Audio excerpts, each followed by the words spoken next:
सुप्रभात प्यारे बच्चों, मैं आपकी हिंदी की अध्यापिका टैगोर बाल निकेतन पब्लिक स्कूल से आज आपको कक्षा छठी पाठ 14 हिंदी व्याकरण नवतरंग से विशेषण के बारे में पढ़ाऊंगी। आइए शुरू करते हैं। विशेषण क्या है? चित्रों के नीचे लिखे वाक्यों को ध्यान से पढ़िए। हमारी जो उत्तर पुस्तिका है उसमें क्या दिया हुआ है, कुछ चित्र दिए गए हैं, उनको ध्यान से देखिए और पढ़िए। मीनार ऊंची है। आप देखेंगे जो कुछ शब्द हैं उनको अलग रंग से दर्शाया गया है। यह गाय काली है, 4 घोड़े दौड़ रहे हैं, यह फूल सुंदर है आदि। ऊपर दिए गए वाक्यों में ऊंची, काली, 4 तथा सुंदर शब्द विशेषण है, क्योंकि ये क्रमशः मीनार, गाय, घोड़े और फूल की विशेषता को दर्शा रहे हैं। मीनार है, अगर हम ऊंची शब्द को हटा देते हैं तो हमारा वाक्य क्या बनता है? मीनार है। यह गाय डैश है काली, ठीक है, यह गाय है, घोड़े दौड़ रहे हैं, यह फूल है। अगर सुंदर शब्द को हटा दिया जाता है तो जो ये कमल है इसकी विशेषता समाप्त हो जाती है। आइए परिभाषा करते हैं। तो हमारा उपविषय क्या है? विशेषण। सबसे पहले हमने किया था संज्ञा, सर्वनाम, आज हम करेंगे विशेषण। जो शब्द संज्ञा और सर्वनाम की विशेषता बताते हैं उन्हें हम विशेषण कहते हैं। अब है विशेष्य। विशेष्य किसे कहते हैं? जिन संज्ञा या सर्वनाम शब्दों की विशेषता बताई जाती है वे विशेष्य कहलाते हैं। कि जिसकी विशेषता बताई जाती है उसे हम विशेष्य कहते हैं। ऊपर के वाक्यों में मीनार, गाय, घोड़े और फूल की विशेषता बताई गई है, इसलिए ये क्या है? विशेष्य। विशेष्य क्या है? जिस शब्द की विशेषता बताई जाती है। हमने किसकी विशेषता बताई है? मीनार की। किसकी बताई है? गाय की। किसकी बताई है? घोड़े की। किसकी बताई है? फूल की। तो यह हमारा क्या है? विशेष्य। अब हम करेंगे बच्चों इसके भेद। सबसे पहले किसे कहते हैं? आइए दोबारा से करते हैं। जो शब्द संज्ञा और सर्वनाम की विशेषता बताते हैं उन्हें हम विशेषण कहते हैं। गुणवाचक विशेषण, जिन विशेषणों से संज्ञा या सर्वनाम के गुण, दोष, रंग, अवस्था, आकार आदि का बोध हो उन्हें गुणवाचक विशेषण कहते हैं। गुणवाचक, जिन विशेषणों से संज्ञा या सर्वनाम के गुणों का या गुण हो या दोष हो, रंग हो, अवस्था हो या आकार हो आदि का बोध हो उसे हम गुणवाचक कहते हैं।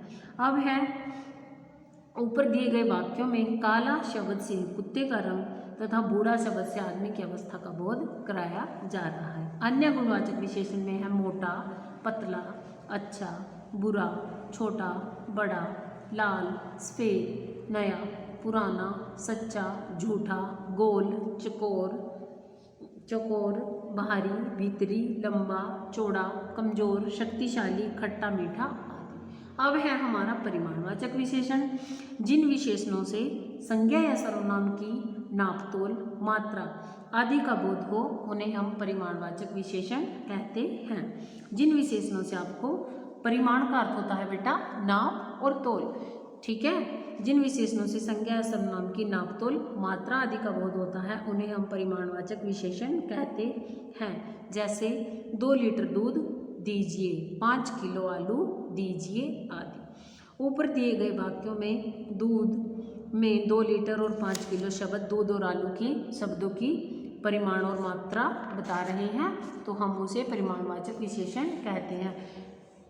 अब है परिमाणवाचक विशेषण के 2 भेद होते हैं, निश्चित परिमाणवाचक, अनिश्चित परिमाणवाचक।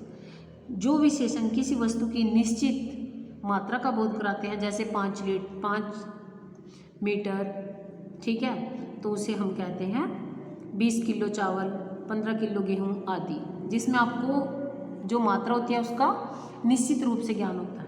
जब अनिश्चित रूप से होता है कि थोड़ा सा नमक डाल दीजिए, चाय में चीनी थोड़ी सी कम है, तो थोड़ी सी का जो मात्रा होती है वह आपको पता तो होता है कम है, बट आपको उसकी मात्रा नहीं पता होती कि 1 चम्मच कम है, 2 चम्मच कम है, कितनी कम है, तो वह आपका अनिश्चित परिमाणवाचक विशेषण कहलाता है।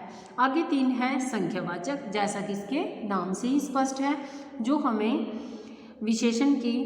विशेषण किसी संज्ञा या सर्वनाम की संख्या का बोध कराता है उसे हम विशेषण कहते हैं। जैसे 4 छात्र दौड़ रहे हैं, 4 हिरण भाग रहे हैं आदि।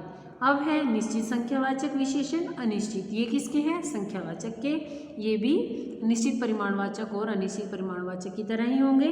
जब आपको निश्चित संख्या का ज्ञान होता है, जैसे आपकी कक्षा में 36 छात्र हैं, ठीक है, अगर आपको नहीं पता कि सेकंड क्लास में कितने छात्र हैं, तो आपका क्या है? अनिश्चित संख्यावाचक। आप कह सकते हो मैम 38 भी हो सकती हैं, 40 भी हो सकती हैं मैम, शायद मैम 42 हो। शायद का मतलब क्या है आपका? अनिश्चित संख्यावाचक। सार्वनामिक विशेषण क्या होता है? जिन सर्वनामों का प्रयोग संज्ञा के साथ उसके विशेषण के रूप में होता है। इसमें देखिए सार्वनामिक, जिसका सर्वनाम प्लस एक, जिन सर्वनामों का प्रयोग संज्ञा के साथ उसके विशेषण के रूप में होता है। द्वारा देखिए, जिन सर्वनामों का प्रयोग संज्ञा के साथ, किसके साथ होता है? संज्ञा के साथ विशेषणों के रूप में किया जाता है। किसका किया जाता है? सर्वनाम का। तो उन्हें सार्वनामिक विशेषण कहते हैं। यह विद्यालय मेरा है, वह बालक सुंदर है। ऊपर दिए गए वाक्यों में यह तथा वे शब्द क्रमशः विद्यालय और बालक, विद्यालय क्या है? नाम है, बालक क्या है? नाम है। तो यह क्या है? आपका संज्ञा शब्दों की ओर संकेत कर रहे हैं, अतः ये सार्वनामिक विशेषण कहते हैं। यह, वह, वे, उन्होंने, तो ये क्या है? सर्वनाम है आपके। किससे पहले आए? संज्ञा से पहले आते हैं। तो इसका यह क्या हो गया आपका? सार्वनामिक विशेषण।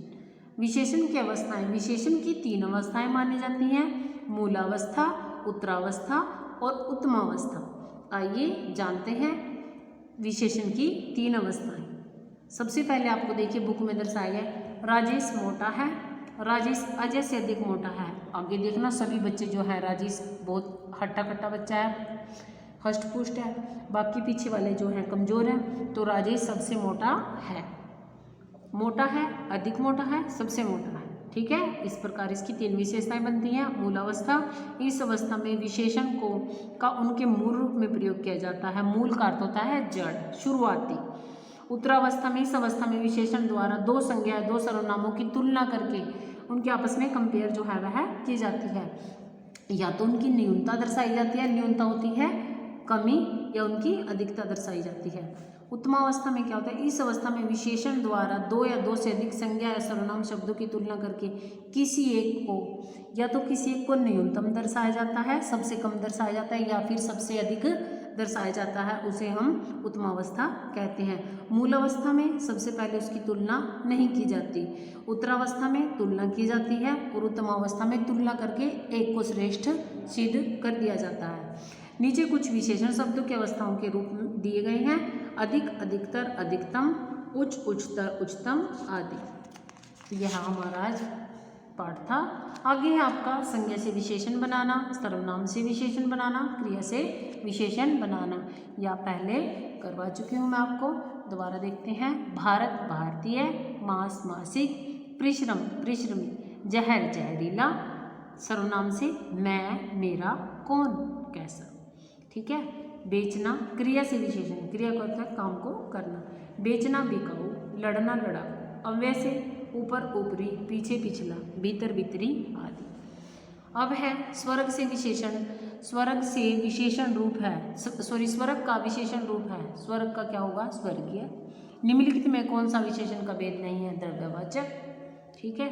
निम्न कौन सा शब्द संस्कृति से शब्द से बना है? संस्कृत। संस्कृत किससे बनेगा? संस्कृत, संस्कृति। आगे है हमारे प्रश्न उत्तर। इस पाठ के भी आपने जैसे हमने सर्वनाम के किए हैं वैसे ही करेंगे। विशेषण की परिभाषा व भेदों के बारे में विस्तार पूर्वक बताइए।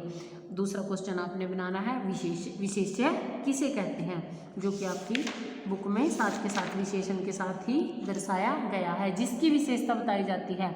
मेरा विद्यालय बहुत अच्छा है, कि बहुत अच्छा क्या है? विशेषण।